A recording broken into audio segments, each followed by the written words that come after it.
April 6, 1917. Washington, D.C. The air hangs heavy with the scent of polished oak and fresh ink, the chamber's vaulted ceilings echoing the measured cadence of Woodrow Wilson's voice as it cuts through the hush, a declaration that shatters the fragile peace America has clung to for 3 long years. Outside, cherry blossoms drift like pale confetti against a sky bruised with spring clouds, but beneath the Capitol's marble facade, a tremor stirs. Factories distant and unseen grind toward an uncertain dawn, their iron hearts dependent on a fragile thread stretched across the Atlantic. Engines cough and sputter in testing yards from Dayton to Detroit, their roars reduced to desperate gasps, starved of the invisible fire that births motion from stillness. In hangars shadowed by canvas wings, mechanics wipe sweat from furrowed brows, fingers blackened with grease, staring at rows of silent Liberty motors, magnificent beasts, potent with promise, yet impotent without the spark that defies the void. If this tale of ingenuity forged in the crucible of crisis ignites your curiosity, consider subscribing to the channel and hitting that bell icon. Your support keeps these stories of history's hidden engines alive. It was a moment pregnant with peril, this entry into the Great War, when the United States, isolation's steadfast sentinel, stepped onto the blood-soaked stage of Europe. For 2 years, the nation had watched from afar as trenches clawed the earth from Ypres to the Somme, as poison clouds choked the brave, and as the Kaiser's legions pressed against the fraying lines of the Entente. Wilson had promised neutrality, a beacon of prosperity amid the storm, but submarine wolves prowled the seas, sinking merchantmen laden with cotton and wheat, steel and souls. The Zimmermann telegram, that audacious German ploy to lure Mexico into alliance, had tipped the scales. And so, on that April morning, Congress thundered its assent, war. But victory's machinery demanded more than resolve. It required the thunder of pistons, the whine of propellers, the relentless surge of supply lines that could outpace the Teuton's meticulous order. America possessed the raw sinew, vast ore fields in Minnesota, oil gushers in Oklahoma, assembly lines humming under Edison's electric glow. Yet, in the heart of every truck, every tractor, every soaring biplane lay a vulnerability no arsenal could conceal, a tiny ceramic sentinel no larger than a man's thumb, that held the fate of empires in its unyielding core. The spark plug crisis of 1917 was no mere footnote in the annals of industrial mishap, it was the unseen choke point that threatened to strangle America's war effort at birth. Prior to the declaration, the United States had slumbered in technological complacency, its automotive and aviation infancy cradled by imports. German engineering, embodied in the Bosch Corporation's precision-machined marvels, dominated the field. Robert Bosch GmbH, founded in 1886 by the eponymous innovator, had pioneered the high-voltage spark plug in 1902, courtesy of engineer Gottlieb Honnold's breakthrough design. These devices, threaded steel shells encasing a central electrode, insulated by layers of compressed mica, delivered a reliable arc capable of igniting the volatile cocktail of gasoline and air in the cylinders of Liberty engines and Curtiss J&J Jennies. By 1916, over 90% of American aircraft engines, from the Wright EX to the experimental Hispano-Suizas, relied on Bosch plugs. Automakers like Ford and Packard imported them by the crate, their quality unassailable, electrodes of nickel alloy that resisted fouling, insulators that withstood 1,200 degrees Fahrenheit without cracking. Annual imports topped 2 million units, funneled through New York harbors on steamers from Stuttgart, each plug a testament to Germany's pre-war industrial supremacy. But war's first act was severance. U-boat torpedoes had already claimed the Lusitania in 1915, yet the true blow fell with the embargoes of April 1917. Shipping lanes became graveyards, neutral flags offered no sanctuary. Overnight, the flow ceased. Warehouses in Flint and Dayton, once brimming with Bosch crates stamped in crisp Gothic script, echoed with scarcity. The U.S. Army Signal Corps, tasked with aviation procurement, reported dire inventories, fewer than 50,000 serviceable plugs nationwide, against a projected need of 1.2 million for the 5,000 aircraft slated for production by 1918. Ground vehicles fared no better. The Quartermaster Corps estimated 300,000 trucks idled in assembly, their V8 hearts mute without ignition. Official records from the War Industries Board, declassified in the 1920s, paint a grim ledger, production delays cascading into months, costs ballooning by 40% as frantic engineers jury-rigged alternatives, mica sheets hand-layered in basements, salvaged plugs from civilian Fords tested to breaking. One memo from General John J. Pershing, penned in May 1917 from Chaumont, France, urged Washington, expedite spark plug manufacture. Without them, our divisions arrive as foot soldiers in a mechanized age. The crisis rippled outward, idling 15% of Detroit's output lines by June, fueling breadlines in auto towns where breadwinners idled on factory gates. It mattered because it exposed the Achilles heel of a sleeping giant. America, the breadbasket of liberty, risked famine in its mechanical veins. Without spark, there could be no surge, no doughboys ferried across the Atlantic, no observation balloons lofted over Argonne, no armored donut of supply that would grind the Hun to exhaustion. In the shadowed forges of expectation, the German High Command envisioned a different theater. From the General Staff in Kreuznach, where Erich Ludendorff pored over maps etched with U-boat tracks, the American interloper appeared as a lumbering novice, its industry a patchwork of Model T churners ill-suited to total war. Kaiser Wilhelm II, in private dispatches archived in the Bundesarchiv, dismissed the Yankees as shopkeepers with rifles, their mobilization a farce of green recruits and gasoline-guzzling relics. Bosch plugs, after all, were Teutonic precision incarnate, forged in kills that echoed the Rhine's disciplined rhythm, exported as badges of superiority. The Germans anticipated paralysis, U.S. factories choking on inferior mica insulators prone to flashover, engines seizing in the chill of transatlantic trials, Pershing's EF reduced to horseflesh and heartache. Luftstreitkräfte aces like Manfred von Richthofen, scribbling in his cockpit log after downing a lumbering Farman, noted the Allies' mechanical frailty. He expected the Yanks to fare worse, their biplanes grounded by fouled ignitions, pilots cursing in the mud while Fokkers danced overhead. It was a vision of American hubris humbled, of doughboy dreams dashed on the anvil of inexperience, soft hands gripping rifles, softer minds grappling with gears. Yet reality roared otherwise, a thunderclap of ingenuity that echoed from the Great Lakes to the Meuse-Argonne. What the Kaiser's strategists could not foresee was the alchemy of desperation and daring, the quiet revolution already simmering in a flint workshop where a Frenchman with a racer's fire bent clay to his will. Albert Champion, born Alphonse Albert Champion in 1878 near Paris, a velocipede virtuoso who pedaled to glory on the cinder tracks of Belle Époque France, had crossed the ocean in 1901 not as conqueror, but competitor. His legs, honed on the velodrome's unforgiving curve, propelled him to victories in Boston and New York, but a crash at Brighton Beach in 1904 shattered bone and ambition alike. Bedridden, he turned inward, dissecting the growling innards of the horseless carriage that had bested him, the magneto, the coil, the elusive spark that mimicked lightning in a piston's cage. Returning to France for convalescence, Champion apprenticed in Newport's ateliers, importing crates of electrodes and insulators back to Boston in 1905. With backers Robert and Frank Stranahan, early Buick evangelists, he christened the Albert Champion Company in the Cyclorama building, a South End relic of panoramic war paintings. There, amid the scent of wet clay and acrid solder, he unveiled his heresy: spark plugs sheathed not in flaky mica, but in porcelain ceramic, molded from kaolin-rich earth shipped from Limoges kilns. This was no incremental tweak, it was rupture.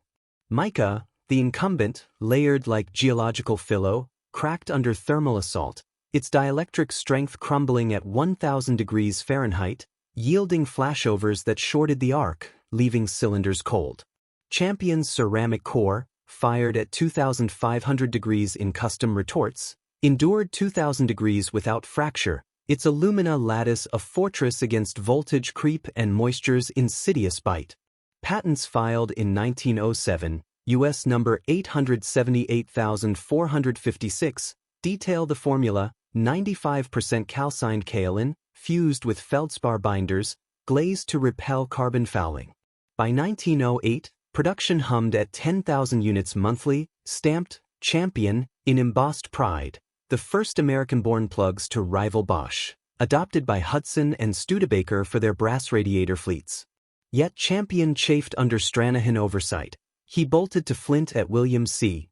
Durant Summons, birthing AC Spark Plug Company as a Buick captive. The original Champion concern, retained by the Stranahans, pressed on. Its Toledo annex, opened in 1911, poised for war's forge. When the embargo bit in April 1917, Champion's ceramic cores became Salvation's ember. Factories in Flint and Toledo scaled overnight, clay barged from French ports via Allied convoys, kills roaring 24 hours under War Production Board edict. By July, output surged to 500,000 plugs quarterly, records from the National Archives chronicling the frenzy. Women in coveralls, Rosie's precursors, packing crates bound for McCook Field, where Orville Wright himself certified their metal in wind tunnel crucibles. A 1918 Ordnance Department report quantifies the pivot. Pre-crisis, U.S. aviation lagged at 200 planes monthly. Post-Champion, it ballooned to 1,800 by armistice, 14,000 Jennies and de Havillands aloft, their Gnome ET Rhone rotaries igniting without falter.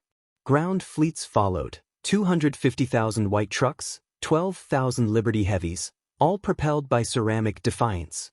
General Pershing, in a dispatch to Secretary Baker dated September 1917, lauded the influx. Spark plug reliability has transformed logistics, divisions now mechanized, not marooned.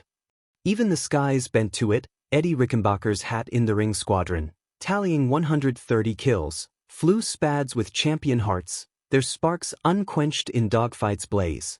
The emotional rift was visceral, a chasm between dread's shadow and triumph's glare.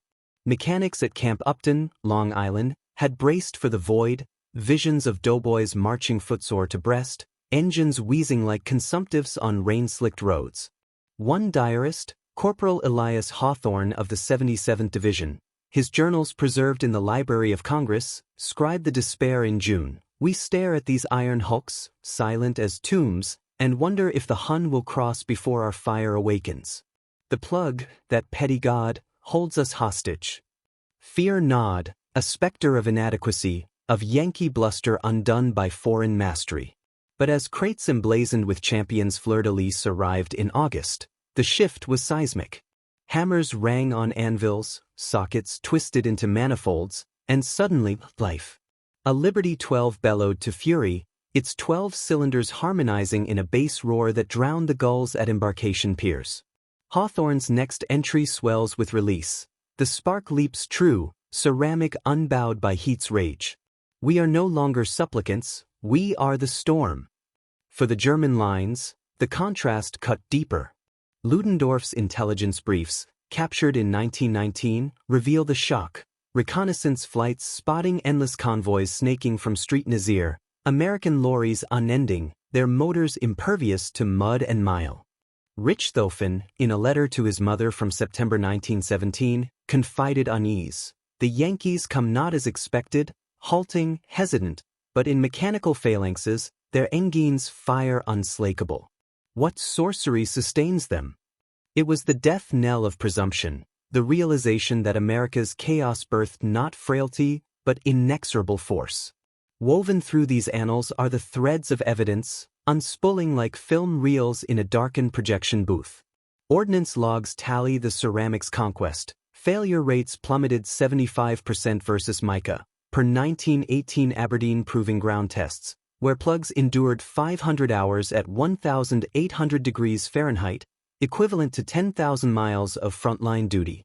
Champion's own correspondence, archived in the Benson Ford Research Center, reveals the toll. Albert Champion, now helming AC's vast Flint complex, wired Stranahan in May 1917, kills at capacity. Clay from Limoges arrives by destroyer escort. We fire not for profit, but for the line that holds. Production peaked at 2.5 million units by October, fueling the St. Mihiel offensive where 1,481 planes, nearly all Champion-equipped, shattered German flanks. Eyewitness accounts amplify the data. Major Oswald Bulk, Richthofen's rival ace, downed in 1917, debriefed Allied interrogators on the shift. Your new plugs, they do not foul as ours. The Americans fly longer, straighter. Post-war audits by the League of Nations confirmed the pivot's weight. U.S. munitions output, bottlenecked by ignition, surged 400% in 6 months, tipping the balance toward the 100 Days Offensive. Even neutral observers, like Swiss engineer Karl Duisberg of Bayer, noted in a 1919 monograph, the American ceramic insulator, born of French clay and Yankee haste, proved the war's unforeseen fulcrum. Yet beyond the ledgers lay transformation, a recasting of souls and nations in the kiln's afterglow. For the American worker, mill hand turned machinist, farm girl at the lathe, the crisis forged identity from exigency.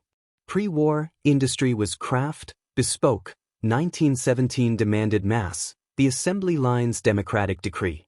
Champions cores, replicated in modular presses, embodied this, no longer artisanal curios, but standardized saviors, each one a vote in the republic of production. Veterans returned not as wanderers, but wired to a new creed, mechanization as manifest destiny, the spark plug's arc mirroring the ballot's quiet power. Pershing himself, in his 1931 memoirs, reflected, that humble device altered not merely battles, but beliefs. The doughboy saw in his truck's reliable rumble the proof of our union's ingenuity, a ideology of abundance where scarcity once loomed. For Germany, the reversal stung profound. The Junkers J.I., once unchallenged in reconnaissance, yielded skies to Samson 2A2S whose ceramic hearts outlasted Albatros frailties. Ludendorff's post-war lament in My War Memories, 1919, admits the fracture. We underestimated their adaptive fire. What we built for eternity, they improvised for victory. Ideology bent, autocracy's rigid blueprint cracked under democracy's fluid forge, the ceramic core a symbol of resilience born not from decree, but daring collaboration. Laborers, engineers, immigrants like Champion, all igniting the collective will. Throughout this saga, one object recurs, a talisman etched in clay and flame, the ceramic core. Small, unassuming, a porcelain cylinder, glazed white as bone, veined with the subtle imperfections of earth-fired purity, it stands as metaphor for America's boundless abundance. In the chill dawn of a Toledo kiln, as stokers heave cordwood into maw-like doors, the core emerges from 2,500 degrees of inferno, unscarred, its lattice a latticework of plenty. Unlike mica's scarcity, mined in fragile sheets from Madagascar's veins, ceramic drew from clay's democratic bounty, kaolin quarried in Georgia pits, shipped in hopper cars like the wheat that fed nations. It represented not hoarded wealth, but shared ingenuity. Champion's French import mingled with Michigan silica, fired by hands from Ellis Island's tide. In the cockpit, as a Jenny pilot banks over no man's land, the core pulses unseen, its heat-shedding grace enabling the engine's voracious thirst, gallons per hour, yet never faltering, echoing the land's oil derricks gushing black gold for all. On the assembly floor, where a Pierce Arrow chassis takes form, the core's insertion, a twist of wrench, a spark's leap, mirrors democracy's insertion, the vote cast, the jury impaneled, the idea kindled from common clay. Abundance, yes. The U.S. Geological Survey logged 1917 clay production at 18 million tons, enough for billions of cores, but more. The ideological spark, defying tyranny's chokehold, illuminating paths where darkness once reigned. The core, resilient against the war's scorching tempests, embodied the truth that freedom's fire, once lit, endures. As the guns fell silent on November 11, 1918, with bugles wailing armistice across a scarred continent, the ceramic core's legacy lingered like embers in cooling ash. In the quiet aftermath, as widows gathered faded letters and mechanics oiled rusted manifolds, a larger verity emerged from the smoke. That unyielding porcelain, born of crisis and cunning, whispered of abundance not as excess, but as endowment, the earth's quiet gifts, transmuted by human hands into motion's hymn. It spoke of democracy's quiet alchemy, where autocrats forged chains of dependence, free minds kindled chains of creation, each spark affirmation that liberty's engine idles for no emperor's whim. In the core's enduring glaze, we glimpse the eternal. Nations rise not on iron decrees, but on the fragile yet firm vessels that carry the people's fire across tempests unforeseen. And in that fire, abundance flows unending, a river of clay and conviction, igniting not just pistons, but the human spirit's boundless arc. For in the end, the true crisis was never scarcity of parts, but of will, and America, with its ceramic heart, proved the will unbreakable, the spark eternal.